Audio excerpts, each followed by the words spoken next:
हरिओम दोस्तों, स्वागत है आपका फिर स्टडी बाय कृपाल सर के यूट्यूब चैनल पर। मैं कृपाल लोधी।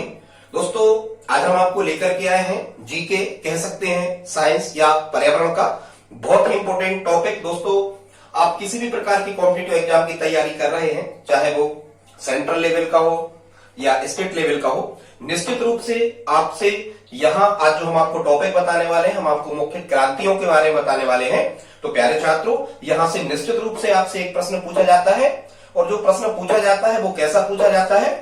यही पूछा जाता है कि निम्न का संबंध किस क्रांति से है, या फिर ये पूछा जाता है कि इस क्रांति का संबंध निम्न में से किससे है। तो दोस्तों, शायद आप जानते होंगे, ये जो क्रांतियां कहलाती हैं, ये किसी विशेष फसल या हम कहें कोई विशेष वस्तु के उत्पादन में भारत में जो अभूतपूर्व वृद्धि हुई है, मतलब बहुत ज्यादा उत्पादन बढ़ गया है, और इतना अधिक उत्पादन बढ़ गया है कि विशेष वस्तुओं के उत्पादन में एक क्रांति सी आ गई है, जिनको क्रांतियां कहा जाता है। सभी प्रकार की जो परिभाषाएं हैं वो इसी टाइप से दोस्तों दी जाती हैं। एक अपील है प्यारे छात्रों, यदि आप हमारे इस YouTube चैनल पर पहली बार विजिट कर रहे हैं तो प्लीज आपसे निवेदन है, प्रार्थना है, हमारे चैनल को सब्सक्राइब आप जरूर करें, साथ में बेल आइकन का बटन भी आप क्लिक करें ताकि सबसे पहले नोटिफिकेशन आपको मिलता रहे।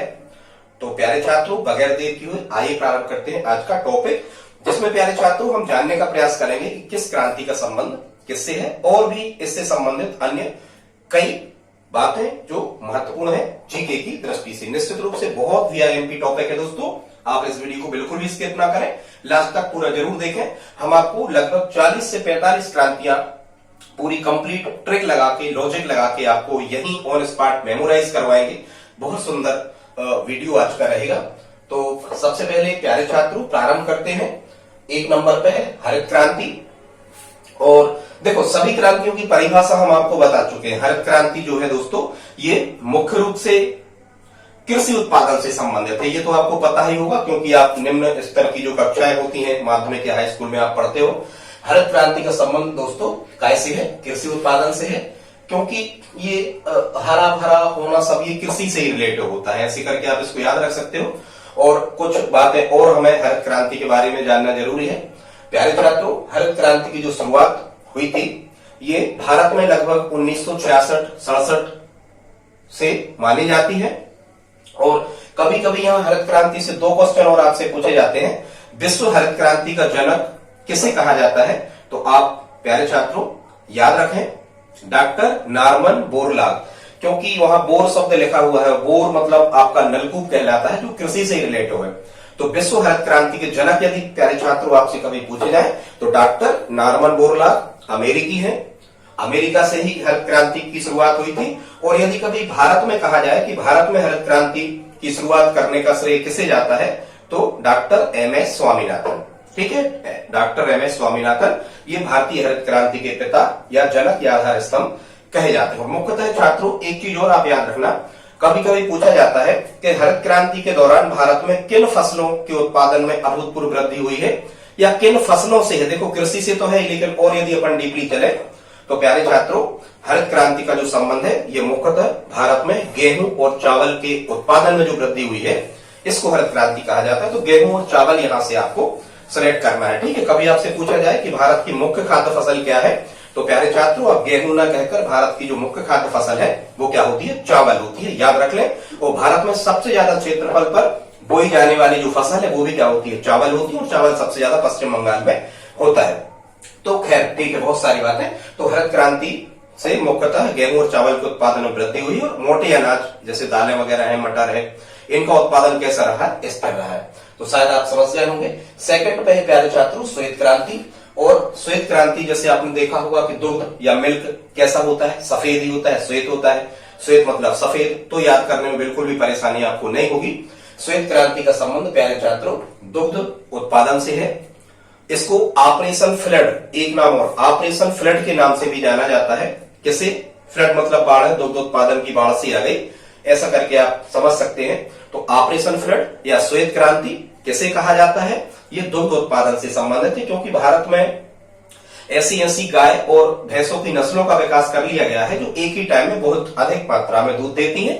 इसलिए श्वेत क्रांति का संबंध किससे है? दुग्ध उत्पादन से। आपको इसी टाइप से क्वेश्चन आते हैं, कहेंगे कि श्वेत क्रांति का संबंध किस उत्पादन से है, या कहेंगे कि दुग्ध उत्पादन से संबंधित क्रांति को क्या कहते हैं, तो हम कहेंगे श्वेत क्रांति। रिवर्स करके केवल 2 क्वेश्चन आपसे यहां से बनते हैं। और एक चीज और आपको याद रखना है दोस्तों कि जो श्वेत क्रांति है इसके जनक डॉक्टर वर्गीस कुरियन को माना जाता है। लगभग 1970 से भारत में श्वेत क्रांति की शुरुआत मानी जाती है, गुजरात राज्य से। ये हालांकि सबसे ज्यादा दुग्ध उत्पादन करने वाला राज्य तो नहीं है, पर यहां से श्वेत क्रांति की शुरुआत गुजरात राज्य से मानी जाती है। और यहां अमूल आनंद मिल्क यूनाइटेड लिमिटेड एक दुग्ध उत्पादन कहना चाहिए एक संयंत्र यहां पर चल रहा है, या कार्यक्रम चल रहा है, संयंत्र नहीं कह सकते हम उसको। और यहाँ आनंद नगर नामक स्थान से, आनंद शहर नामक स्थान से और अहमदाबाद तक दुग्ध पाइपलाइन भी डाली गई है। ठीक है, ये दुग्ध पाइपलाइन भी कभी कभी आपसे पूछी जाती है। तो खैर पर्याप्त इतना है दोस्तों, तो आप समझ गए होंगे कि श्वेत क्रांति का संबंध कैसे है दुग्ध उत्पादन से। आगे बढ़ते हैं। 3 नंबर पे है प्यारे छात्रों कृष्ण क्रांति। क्या लिखा है? कृष्ण क्रांति। कृष्ण क्रांति का जो संबंध है ये बायोडीजल के उत्पादन से है। वैसे कि आपको पता होना चाहिए बायोडीजल का जो निर्माण है ये रतनजोत नामक एक पौधे से किया जाता है। तो कैसे करके आप इसको याद रख सकते हो? ऐसे याद रखना, आपकी जो कृष्ण भगवान थे ये बायोलॉजी में बहुत होशियार थे, मतलब कृष्ण भगवान जीव विज्ञान में बहुत होशियार थे। ठीक है, भीम को बताते थे ऐसा फाड़ दो किसी को, ऐसे करके आप याद रख सकते हो कि कृष्ण क्रांति का संबंध कैसे है बायोडीजल के उत्पादन से। आगे देखते हैं। 4 नंबर पे लिखा है बादामी क्रांति। तो बादामी क्रांति का संबंध दोस्तों कैसे है? मसाला उत्पादन से। इसको आप कैसे याद रख सकते हो? तो देखो बादाम का मतलब ही क्या होता है? बादाम मतलब एक प्रकार का ये मसाला ही है। ठीक है, मसालों का बगीचा या मसालों का सबसे ज्यादा उत्पादन भारत में कहा? केरल राज्य में होता है। तो बादाम एक मसाला है, ऐसे करके ज्यादा कुछ आपको समय नहीं लगेगा प्यारे छात्रों। बादामी क्रांति का संबंध कैसे है? मसाला उत्पादन में अभूतपूर्व वृद्धि। आगे देखते हैं। 5 नंबर पे धूसर क्रांति। और धूसर क्रांति का संबंध होता है कैसे? उर्वरक उत्पादन से। अब आपने देखा होगा जैसे आप खेतों में डीएपी डालते हो, क्या डालते हो? डीएपी, डायमोनियम फास्फेट या एनपीके, नाइट्रोजन, पोटेशियम, फास्फोरस। ठीक है, कोई भी खाद यदि आपने उर्वरक खेतों में डाला है तो आपके ऊपर धूल सी चढ़ जाती है। ठीक है, आपका रंग धूसर सा हो जाता है, धूल सी चढ़ जाती है। क्या चढ़ जाती है? धूल सी चढ़ जाती है। ऐसे करके आप याद रख सकते हो प्यारे छात्रों कि धूसर क्रांति का संबंध कैसे है? उर्वरकों के अधिक उत्पादन से। ठीक है, यही कहलाता है अभूतपूर्व, मतलब पहले कभी नहीं हुआ इतना उत्पादन जितना कि अब स्वतंत्रता के बाद होने लगा है। फिर दोस्तों 6 नंबर पे है गंगा क्रांति। और गंगा क्रांति का उत्पादन है भ्रष्टाचार के लिए या भ्रष्टाचार निवारण के लिए। भ्रष्टाचार निवारण के लिए जो कैंपेन या जो अभियान चलाए जाते हैं, इन अभियानों को आजादी के बाद से बहुत तेज गति से चलाया जाने लगा है, जिसको हम कहते हैं गंगा क्रांति। अब आप इसको कैसे याद रखोगे, इस पर चर्चा करते हैं। तो आपने देखा होगा कई लोग जो भ्रष्टाचार में लिप्त होते हैं, वो भ्रष्टाचार तो उन्होंने किया है, घूस उन्होंने ली है, रिश्वत उन्होंने ली है, पर वो कहते हैं भाई गंगा की कसम हमने रिश्वत नहीं ली। गंगा कसम अपनी बुंदेलखंडी भाषा में क्या कहते हैं प्यारे छात्रों? गंगा कसम हमने रिश्वत नहीं ली, गंगा कसम हमने भ्रष्टाचार नहीं किया। ऐसे आप याद रख सकते हो कि गंगा क्रांति का संबंध कैसे है? भ्रष्टाचार निवारण के लिए चलाए गए अभियानों से। 7 नंबर पे प्यारे छात्रों नीली क्रांति। आप जानते हो कि फेमस है। नीली क्रांति का संबंध है मत्स्य उत्पादन या मछली उत्पादन। अब आप मछली का रंग देखो तो वो भी नीला होता है, और मछली पानी में रहती है, पानी का रंग भी आपने देखा होगा, वो भी कैसा होता है प्यारे छात्रों? नीला ही होता है। यहां से बिल्कुल सिंपल सा आप याद रख सकते हो कि नीली क्रांति का संबंध मछली के अधिक उत्पादन या मछली उत्पादन से। 8 नंबर को देखते हैं पीत क्रांति। पीत क्रांति या प्यारे छात्रों से पीली क्रांति भी कहते हैं। पीत क्रांति या पीली क्रांति का संबंध जो है ये होता है तिलहन फसलों के उत्पादन से। मतलब कैसी फसलें?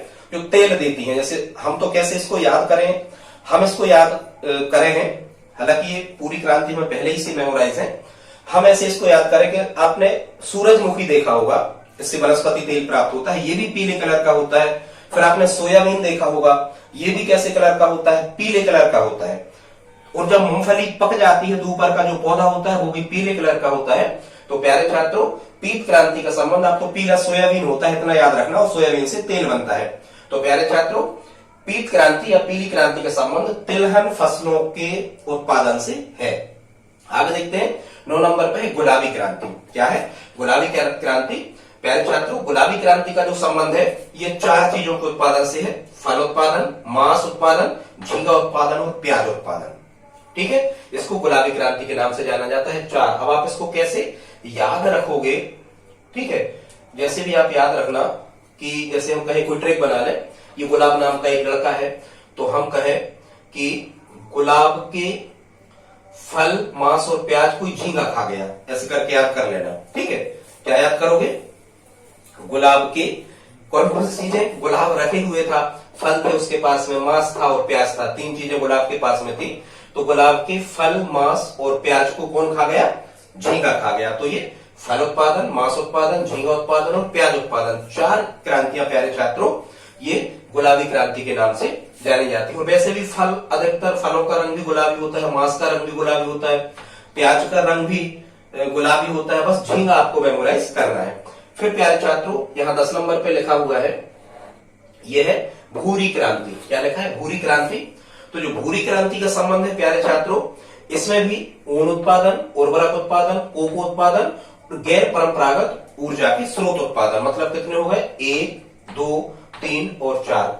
भूरी क्रांति का संबंध भी किससे है? इन 4 चीजों के उत्पादन से है। अब आप इसको कैसे याद रखोगे? ऐसे याद रखना आप कि किसी ने भूरे रंग की या भूरी नाम की कोई भेड़ पाल रखी है। किसी ने भूरे रंग की एक भेड़ पाल रखी है, तो क्या क्या होता है ऐसे याद रखना कि वो जो भेड़ है वो को खाती है, फिर वो क्या देती है? भेड़, भूरी भेड़ ऊन देती है, फिर उस भूरी भेड़ के जो कहना चाहिए जो उसका मलमूत्र है उससे उर्वरक भी पैदा होता है। ठीक, और वो जो भूरी भेड़ पाली थी वो किसी गैर व्यक्ति की थी। किसकी थी? गैर व्यक्ति की। तो गैर परंपरागत ऊर्जा स्रोत प्यारे छात्रों, गैर में भी 2 मात्राएं ऊपर लगी हैं आई की, और सौर में भी 2 मात्राएं ऊपर लगी हैं आई की। देखो, गैर आप ऐसे लिखोगे और सौर भी आप ऐसे लिखोगे, तो यहां भी 2 मात्राएं और यहां भी 2 मात्राएं हैं। तो प्यारे छात्रों, ऊर्जा के गैर परंपरागत स्रोतों में ये सौर ऊर्जा आ जाता है। सौर ऊर्जा, जल ऊर्जा, पवन ऊर्जा। ठीक है, जो प्राकृतिक स्रोत होते हैं खासकर, ठीक है, जिनका साइक्लेशन या जिनका चक्रण या नवीनीकृत जिनको किया जा सकता है, वो गैर परंपरागत स्रोतों में आ जाते हैं। तो आई होप आप इसको समझ जाओगे कि भूरी क्रांति का संबंध ऊन उत्पादन से है।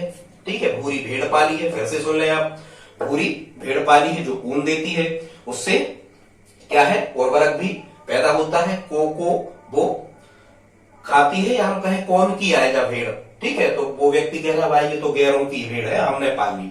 ऐसे करके आप इन 4 क्रांतियों को प्यारे छात्रों याद कर सकते हो। आगे देखते हैं 11 नंबर पे है 11 नंबर पे है लाल क्रांति। देखो, कहीं कहीं ये पुस्तकों में ऐसा मिलता है, मांस हमने देखो यहां भी लिखा है गुलाबी क्रांति में, और लाल क्रांति में भी हमने मांस लिखा हुआ है। ये दोनों सही है, पर कभी भी आपको जो ऑप्शन आते हैं भ्रमित करने वाले नहीं आते। तो लाल, अब ये लाल तो टमाटर होता ही है, लाल टमाटर खाएंगे लाल लाल हो जाएंगे, सुना ही होगा आपने। तो लाल क्रांति का संबंध तो टमाटर उत्पादन से। ठीक है, आगे देखते हैं गोल क्रांति। ठीक है, अब जैसे अपन पहले कहते थे ना कि पहले बहुत बड़े बड़ी भटारें होती थी जहां बहुत बड़े बड़े पत्थर, गोल पत्थर जहां लुढ़कते थे, और आजकल जाके देखो बांध वगैरह बन गए, नहर परियोजनाओं का विकास हुआ, तो जहां गोल पत्थर लुढ़कते थे वहां गोल आलू लुढ़क रहे हैं। फसलों का उत्पादन उन स्थानों पर हो रहा है, ऐसे याद रख सकते हो। या याद रख लो आलू गोल होता है, तो गोल क्रांति का संबंध कैसे है? आलूओं के अधिक उत्पादन से। ठीक, आगे देखते हैं 13 नंबर पे है रजत क्रांति। और रजत क्रांति का जो संबंध है ये अंडा उत्पादन से संबंध है। अब आप इसको कैसे याद रखोगे प्यारे छात्रों? तो ऐसे याद रख सकते हो, आपकी रजत नाम का एक लड़का है, बहुत अंडे खाता है। कैसे याद रखोगे? रजत नाम का एक आपका कोई मित्र है, नहीं भी है तो आप बना लो। प्लीज यदि हमारी ट्रिक अच्छी लग रही तो लाइक तो आप करते ही जाओ। रजत नाम का कोई लड़का है, बहुत अंडे खाता है, तो रजत क्रांति का संबंध कैसे हो गया? अंडा उत्पादन में अभूतपूर्व वृद्धि। आगे देखते हैं प्यारे छात्रों 14 नंबर पे है सुनहरी क्रांति। सुनहरी क्रांति, यहाँ सुनहरी रेशा नहीं है, ध्यान से सुनना, केवल सुनहरी है। सुनहरी क्रांति का संबंध है बागवानी और शहद उत्पादन से। बागवानी और शहद उत्पादन से। अब देखो, कई बार तो व्यक्तियों को सुनहरा लगता है जब किसी ने शहद या मच्छों, जिसको हम कहते हैं भौर अपनी बुंदेलखंडी भाषा में, इसी से शहद प्राप्त होती है। ठीक है, तो पहले किसी ने जब मच्छों नहीं तोड़ी है या भौर नहीं तोड़ी है तो उसे सब कुछ सुनहरा दिखता है। कैसा दिखता है? सुनहरा। और जब वो माछी इनकी ये काट लेती है, मक्खी वो काट लेती है, तो ये सुनहरा सुनहरा फिर काला काला नजर आने लगता है। मतलब सुनहरी क्रांति का संबंध शहद उत्पादन से है और फिर बागवानी से भी है। अब आप इसको कैसे याद रखोगे? तो देखो एक तो यहाँ पर हरा या हरी शब्द लिखा हुआ है और बाग शब्द, तो बाग बगीचे तो हरे होते ही है। ठीक, सुनहरा लगता है बाग बगीचों में, तो बागवानी में वृद्धि। बहुत ज्यादा लोग आपने देखा होगा शहरों में या ग्रामीण क्षेत्रों में बागवानी लगाते हैं अपने घरों के आसपास। सरकारी स्कूल है या जो बिल्डिंग्स है, प्राइवेट बिल्डिंग्स है, वहां भी। ठीक है, सुनहरा देखने के लिए। तो ये सुनहरी क्रांति का संबंध बागवानी और शहद उत्पादन से हो गया। प्यारे छात्रों आगे देखते हैं। हाँ, यही हमने लिखा हुआ है अगला, सुनहरी रेशा। तो सुनहरी रेशा जूट को कहते हैं। जूट सबसे ज्यादा पश्चिम बंगाल में होता है और पूरे भारत में बांग्लादेश में होता है। तो सुनहरी रेशा क्रांति किसे कहा जाता है? जूट को। ज्यादा कुछ याद नहीं रखना आपको। सुनहरी रेशा किसे कहा जाता है? तो आपका आंसर जूट होगा। तो सुनहरी रेशा क्रांति किसे कहेंगे? जूट उत्पादन में वृद्धि को। आगे रजत रेशा। तो रजत रेशा जो क्रांति है प्यारे छात्रों, ये रजत रेशा क्रांति कपास उत्पादन से संबंधित है। अब आप खुद बताओ कि ये रजत नाम का लड़का है, अब यदि रोज ही या बहुत सारे अंडे खा रहा है तो क्या पास हो जाएगा? देखो, रजत नाम का जो लड़का है यदि बहुत सारे अंडे या रोज अंडे खा रहा है तो क्या पास हो जाएगा? तो कपास क्रांति, सॉरी, जो रजत रेशा क्रांति है, यहां केवल रजत क्रांति था। अंडा है तो केवल रजत क्रांति, लेकिन कपास क्या है? जिससे कपड़ा बनता है, धागा बनने के बाद में, तो ये रेशा है। तो रजत रेशा है तो आपको कहना है कपास। ठीक है, आगे प्यारे छात्रों है स्लेटी क्रांति, या इसी को इंग्लिश में कहते हैं ग्रे क्रांति। ये सीमेंट उत्पादन में अभूतपूर्व वृद्धि को स्लेटी क्रांति या ग्रे क्रांति कहा जाता है। बड़े सिंपल तरीका से आप याद रख सकते हो। आपने सीमेंट का पाउडर तो देखा ही होगा। ठीक है, तो सीमेंट का जो रंग होता है ये ग्रे या स्लेटी ही होता है। तो बड़ा आसान सा तरीका है स्लेटी क्रांति को याद रखने का। आपको इतना बस मेमोराइज करना है कि सीमेंट का जो कलर या सीमेंट का जो रंग होता है वो ग्रे या स्लेटी होता है। तो स्लेटी या ग्रे क्रांति का संबंध कैसे हो जाएगा? सीमेंट उत्पादन से। आगे देखते हैं, फिर है 18 नंबर पे इंद्रधनुषी क्रांति। तो जैसा कि आपको पता है कि जो इंद्रधनुष बनता है बरसात के टाइम में, आसमान में पानी की कुछ बूंदें शेष रह जाती हैं और प्रत्येक बूंद करती है प्रिज्म का कार्य। तो कई बार वहां से अपवर्तन होता है, वर्ण विक्षेपण भी वहां से होता है, पूर्णांतरिक परावर्तन भी वहां से होता है। तो इस टाइप से क्या बन जाता है? इंद्रधनुष का निर्माण हो जाता है। तो इंद्रधनुष में 7 रंग होते हैं, जैसा कि आपको पता है तरंग दैर्घ्य के बढ़ते क्रम में बेजानी, हपीनाला या बेबिग्योर, इस टाइप से। खैर, ये सब साइंस की बात है। तो इंद्रधनुषी क्रांति का संबंध है सभी क्रांतियां। इंद्रधनुषी क्रांति का संबंध किससे है? सभी क्रांतियां, क्योंकि उसमें 7 रंग होते हैं, तो रंगों वाली सभी क्रांतियां। तो यहां ऑप्शन में लिखा होता है कि इंद्रधनुषी क्रांति का संबंध किससे है? तो आपको कहना है सभी क्रांतियां। ठीक है, आगे देखते हैं 19 नंबर पे खाद्यान्न श्रृंखला क्रांति। प्यारे छात्रों, खाद्यान्न श्रृंखला क्रांति का संबंध है फल, सब्जी और अनाज को सड़ने से बचाने के लिए जो बड़े बड़े कोल्ड स्टोरेज बनाए जाते हैं उनसे।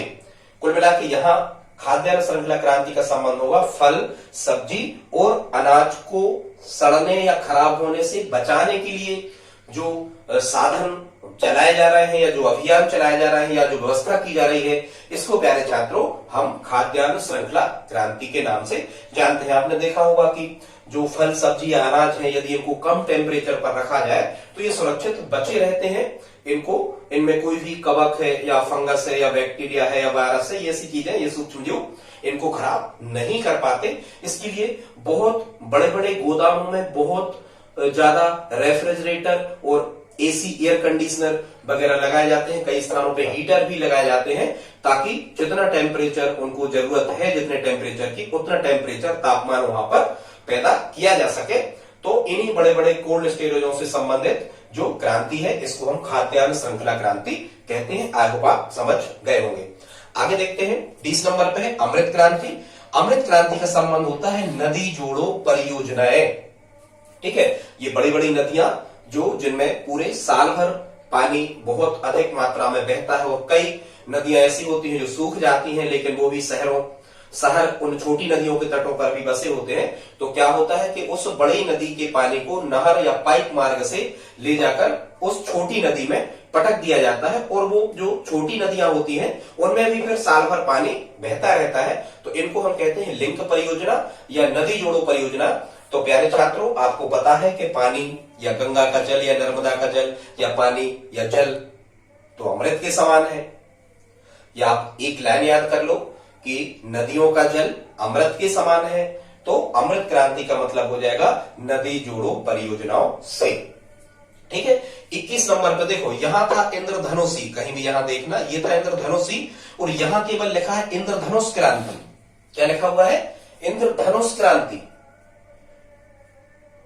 तो जो इंद्रधनुष क्रांति है इसका संबंध है प्यारे छात्रों टीकाकरण का विकास कार्यक्रम। सभी बच्चों को टीके लग जाए, गर्भवती माताओं को टीके लग जाए और कई रोगों के टीके लग जाए जिन रोगों का प्रभाव पड़ने की संभावना है समाज में, किसी देश में। तो इसके लिए टीकाकरण संबंधी अभियान या कैंपेन चलाए जाते हैं। इसको कहते हैं हम इंद्रधनुष क्रांति। अब आप इसको कैसे याद रखोगे? यहां केवल आप कर्ण याद रख लो। क्या लिखा है? कर्ण। और जैसा कि आपने देखा होगा कि कर्ण जो है ये महाभारत का एक पात्र है जो धनुष चलाने में बहुत निपुण था, अर्जुन के समान, अर्जुन के ही बड़े भाई थे कर्ण।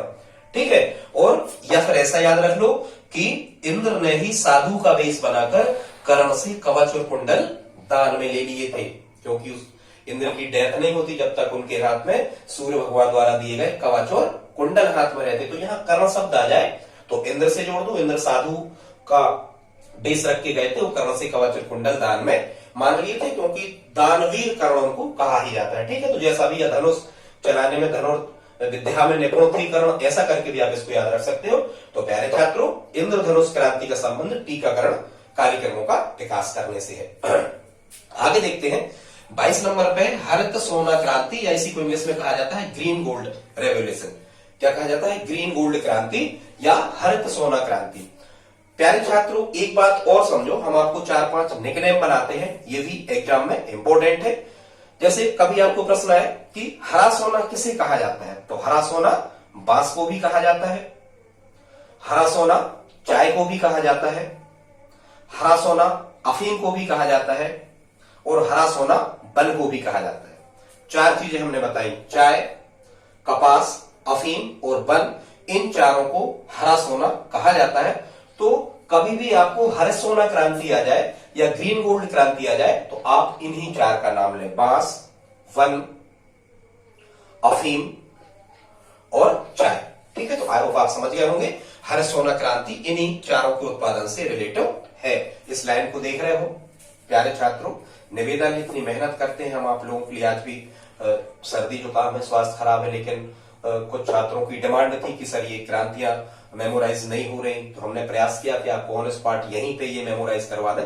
इसके लिए हम ये वीडियो बना रहे हैं, समय भी रात में। खैर, आगे देखते हैं प्यारे छात्रों, यहाँ है अगली क्रांति खाकी क्रांति। 23 नंबर पे है खाकी क्रांति। खाकी क्रांति जो है प्यारे छात्रों, ये चमड़ा उत्पादन से संबंधित है।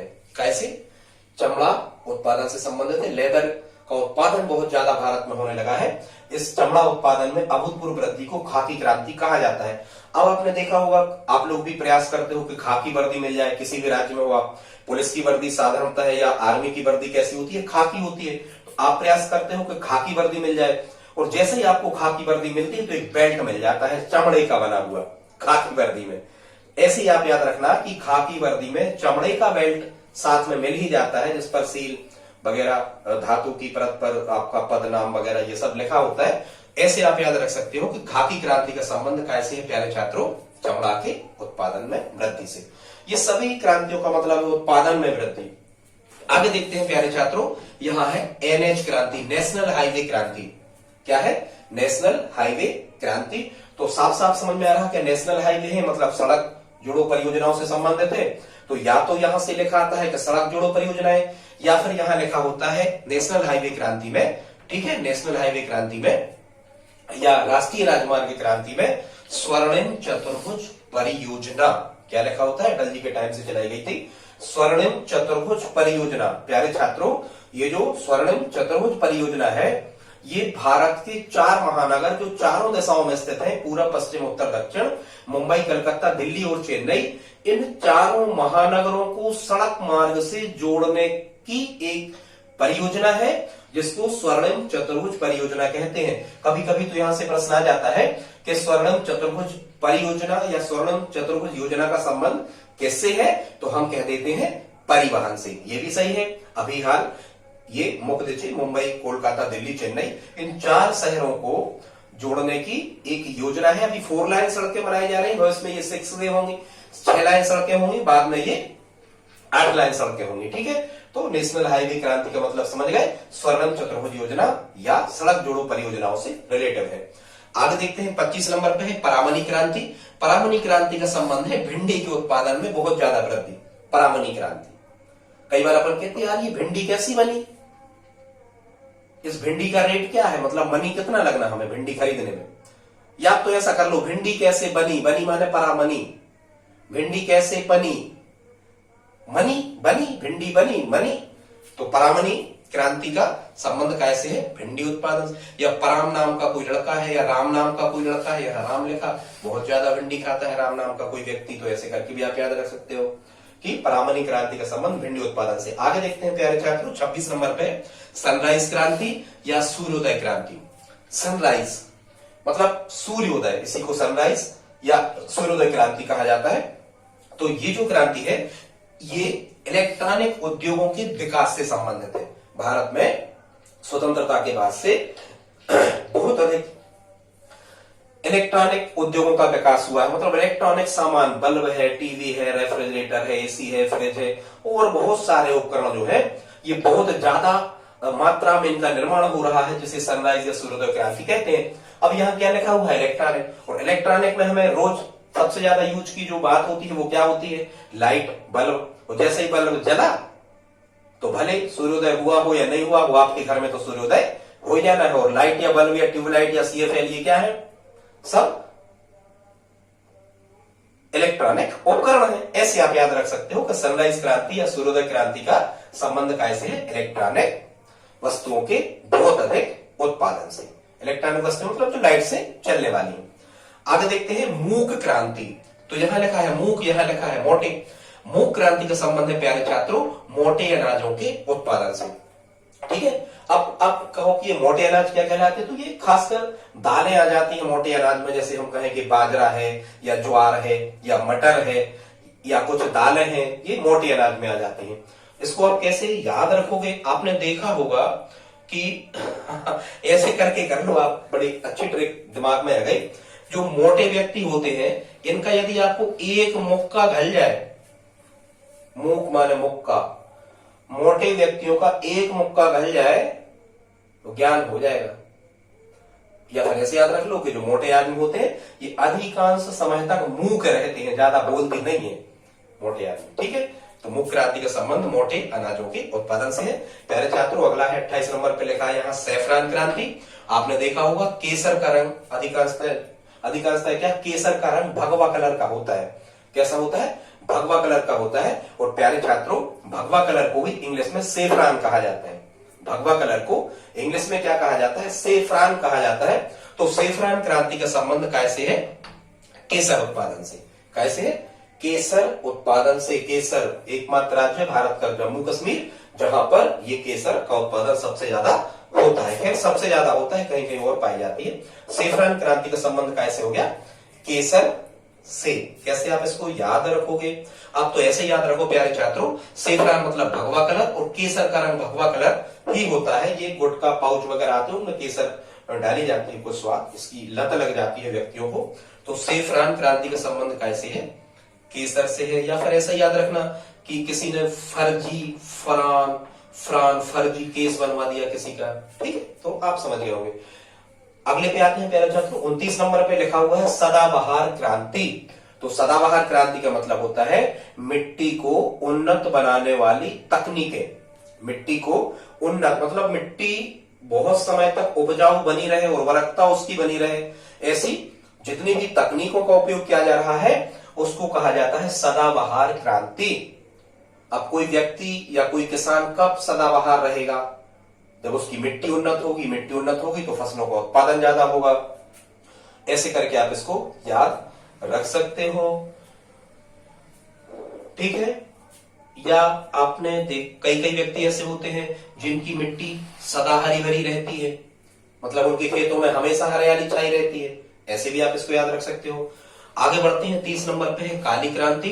काली क्रांति का संबंध है खनिज तेलों के उत्पादन से और कोयला उत्पादन से। तो देखो काली क्रांति का संबंध कोयला उत्पादन से है, ये तो बिल्कुल आसानी से आपको याद हो जाएगा। ध्यान से सुनना, यहाँ कृष्ण क्रांति थी, क्या थी? कृष्ण क्रांति थी जो बायोडीजल से संबंधित थी, लेकिन काली क्रांति है क्योंकि कृष्ण का मतलब भी काला ही होता है, पर जो काली क्रांति है तो काला कोयला होता है, तो ये कोल या कोयला उत्पादन संबंधित हो गई। काली क्रांति, कोयला उत्पादन में बहुत ज्यादा वृद्धि हुई है भारत में। अब आप कैसे याद रखोगे? तो प्यारे छात्रों, ये खनिज तेल का मतलब होता है पेट्रोलियम। क्या होता है? पेट्रोलियम। और आपने देखा होगा कि कोयला, या आपने परिभाषा वगैरह सुनी होगी कि कोयला और पेट्रोलियम, ये इन दोनों को जीवाश्म ईंधन कहा जाता है, क्योंकि इनका जो निर्माण होता है ये जीवों के मृत अवशेषों के सड़ गल जाने के पश्चात होता है, हजारों लाखों वर्षों बाद। तो जहां भी कोयला आता है वहां खनिज तेल या पेट्रोलियम भी आ जाता है। तो फिर कैसे आप याद रखोगे कि काला कोयला है तो काली क्रांति कोयला उत्पादन संबंधित है, तो यदि कोयला उत्पादन से संबंधित है तो पेट्रोलियम या खनिज उत्पादन से भी संबंधित होगी कौन सी क्रांति? काली क्रांति। प्यारे छात्रों, आप चाहें तो इसका एक प्यारा सा इसका स्क्रीनशॉट आप ले सकते हैं। हमने आपको यहाँ 30 जरूर लिखा हुआ है, पर कहीं कहीं 4-4 या 2-2, 3-3 क्रांतियां थी, तो लगभग 40 से अधिक क्रांतियों के बारे में हमने आज आपको बताया। प्यारे छात्रों, आप हमारे YouTube चैनल पर मैथ्स, रीजनिंग, जीके, साइंस और शिक्षक भर्ती, हिंदी आदि के वीडियोस भी प्लेलिस्ट में जाकर के देख सकते हैं। क्लास 10th के स्पेशली मैथ्स, साइंस और सोशल साइंस के वीडियोस अपलोड करते हैं। प्यारे छात्रों, तो ये बहुत इंपॉर्टेंट टॉपिक था, और प्लीज आप लाइक करें, और प्यारे छात्रों आप हमारी हेल्प करें, इस वीडियो को अपने दोस्तों के साथ में स्टडी ग्रुप में शेयर जरूर करें। यदि आपने पूरा वीडियो देखा है तो प्लीज आप एक स्टडी ग्रुप में शेयर कर दें, इतनी हेल्प कर दें। तो प्यारे छात्रों, धन्यवाद। मिलते हैं अगली वीडियो में, तब तक के लिए जय हिंद, जय भारत, वंदे मातरम।